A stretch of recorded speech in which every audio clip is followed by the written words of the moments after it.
कलाम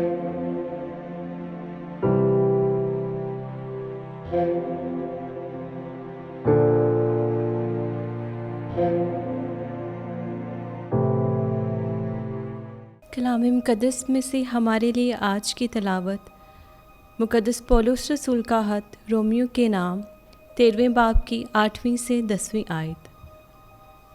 आपस की मोहब्बत के सिवा किसी के कर्जदार ना रहो, क्योंकि जो हमसाये से मोहब्बत रखता है उसने शरीयत को पूरा किया।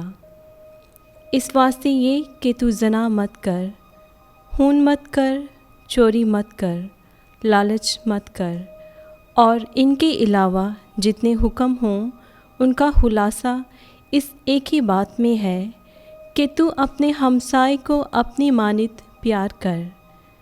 मोहब्बत हमसाए से बदी नहीं करती, इस वास्ते मोहब्बत शरीयत की तामील है। पाक कलाम के पढ़े और सुने जाने पर खुदा की बरकत हो। खुदा का शुक्र हो।